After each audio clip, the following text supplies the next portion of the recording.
نحمدو و نصلی علی رسولہ الکریم اما بعد اعوذ باللہ من الشیطان الرجیم بسم اللہ الرحمن الرحیم۔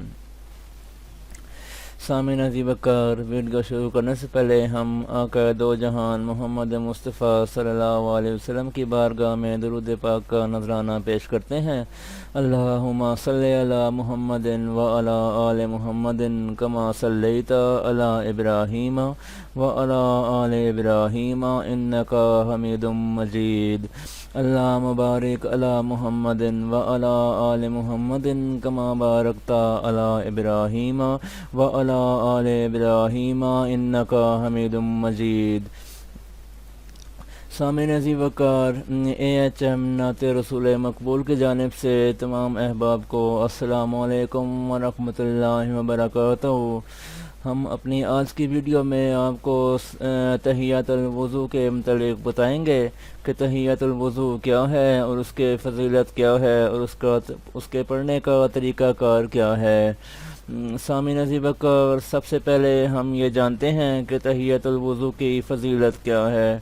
تحیۃ الوضو کیا ہوتی ہے؟ تحیۃ الوضو جیسے کہ اپنے نام سے ہی پتہ چل رہا ہے کہ یہ وہ وضو کرنے کے بعد پڑھتے ہیں، اور سب سے پہلے ہم اس کی فضیلت جانتے ہیں کہ یہ اس کی فضیلت کیا ہے۔ تو آئیے ہم تحیۃ الوضو کی فضیلت کی جانب جاتے ہیں۔ تو یہ شروع کرتے ہیں تحیۃ الوضو کی فضیلت۔ تحیۃ الوضو کی فضیلت میں سب سے پہلے ہم یہ بات کرتے ہیں کہ تحیۃ الوضو کیا ہے اور یہ کیوں پڑھے جاتے ہیں، یعنی اس کا اہتمام کرنے سے کیا ہوتا ہے۔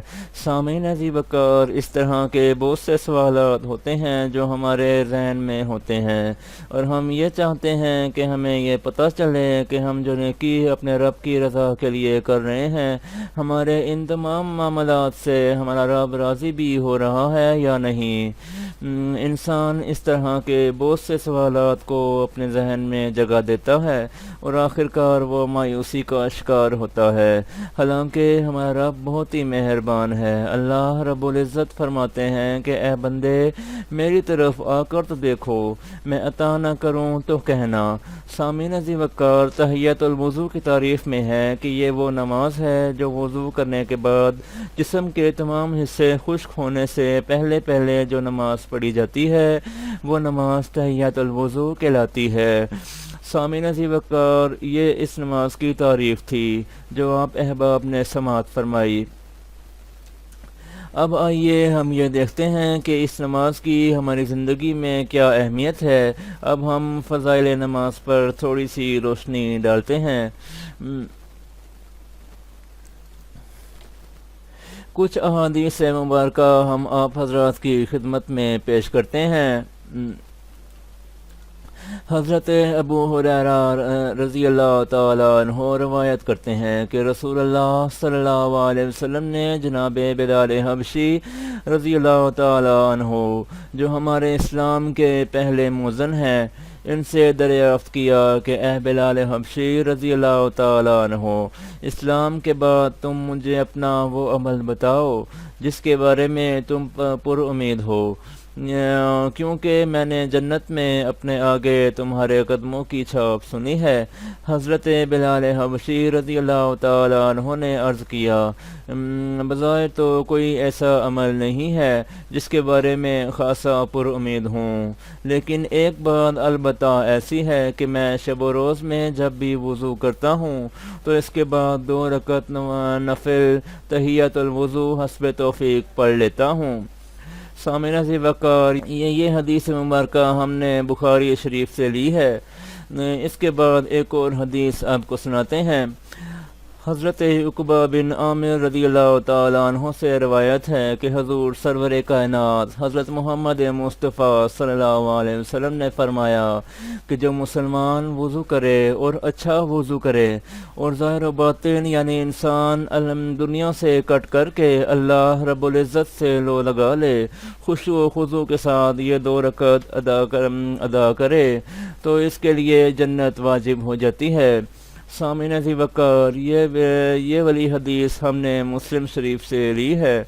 اس کے بعد سامعین عزیز وقار تحیۃ الوضو کی اہمیت ان احادیث مبارکہ سے واضح ہوتی ہے کہ یہ نماز کتنی اہمیت کی حامل ہے۔ اب ہم آپ حضرات کو یہ بتائیں گے کہ ان نوافل سے کیا فائدہ ہوتا ہے۔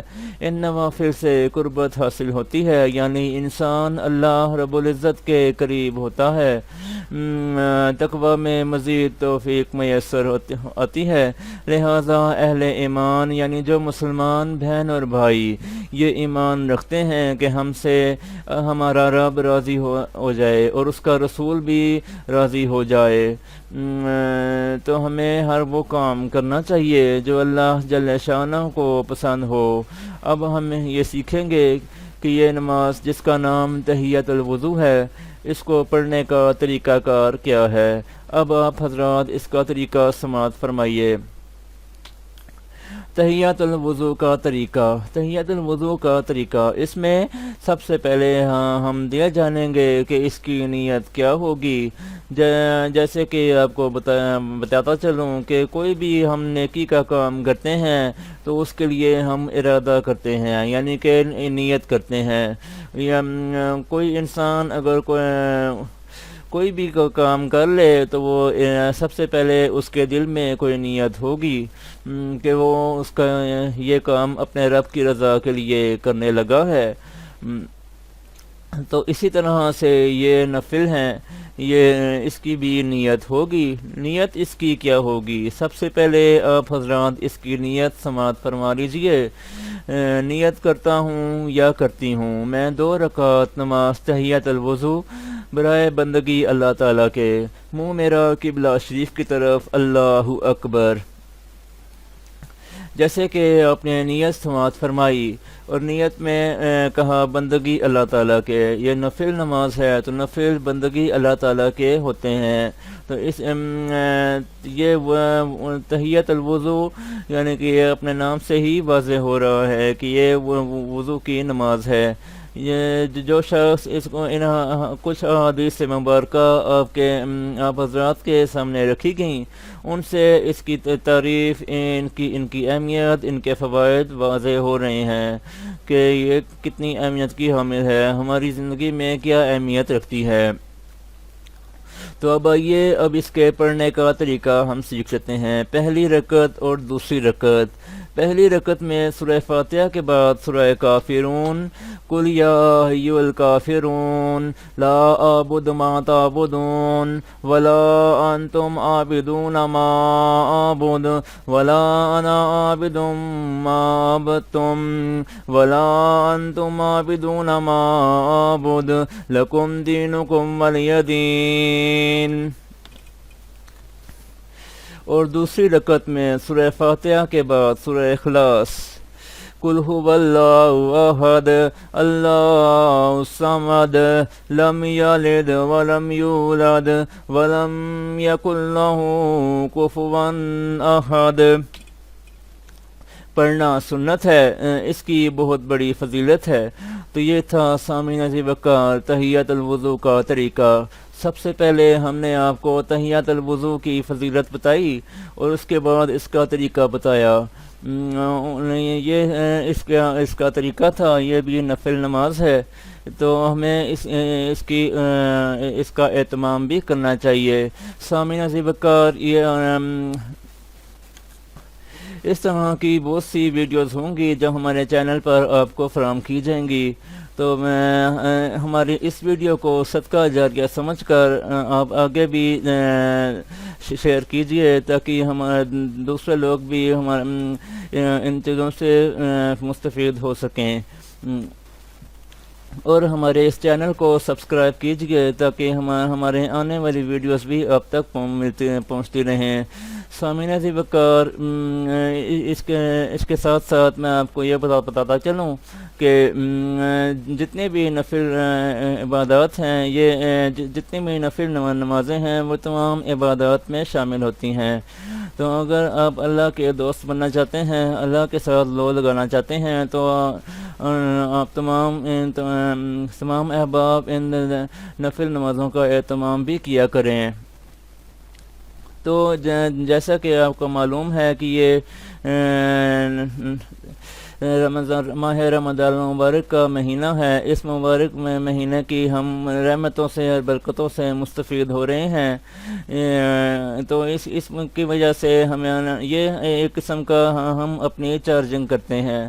ہم جیسے کہ آپ اپنا موبائل فون اپنا ڈیلی چارج کرتے ہیں، اسی طرح سے ہم یہ چارج کرتے ہیں اپنے آپ کو، کیونکہ اس سے انسان رمضان مبارک میں اپنے گناہوں سے معافی طلب کرتا ہے رب کائنات کی بارگاہ سے۔ تو آئیے ہم سب اپنے رب کی بارگاہ میں حاضر ہوتے ہیں اور حاضر ہو کر اپنے توبہ و استغفار کرتے ہیں۔ جیسے کہ آپ کو معلوم ہے کہ ماہ رمضان المبارک کا تیسرا اور آخری عشرہ بہت جلد آنے والا ہے، تو جو کہ ہے جہنم سے نجات کا عشرہ۔ تو وہ تمام عشرہ ہمارا عبادات ہے، اور اس تمام رمضان مبارک میں ہم ایک مبارک رات ایسی ہوتی ہے جس کا نام ہے جس میں ہم کرتے ہیں لیلۃ القدر کی رات تلاش کرتے ہیں کہ وہ کون سی رات ہے۔ یہ لیلۃ القدر اگر کسی انسان کو نظر آ جائے تو وہ خوش نصیب انسان ہوگا۔ تو آئیے ہم رب کی بارگاہ میں دعا کرتے ہیں کہ اللہ پاک ہم سب کو لیلۃ القدر کی رات نصیب فرمائے، اور رب کائنات مجھے اور آپ کو عمل کرنے کی توفیق عطا فرمائے۔ رب کائنات ہماری اس ادنا سی کوشش کو اپنی بارگاہ میں منظور و قبول فرمائے۔ وآخر دعوانا الحمدللہ رب العالمین۔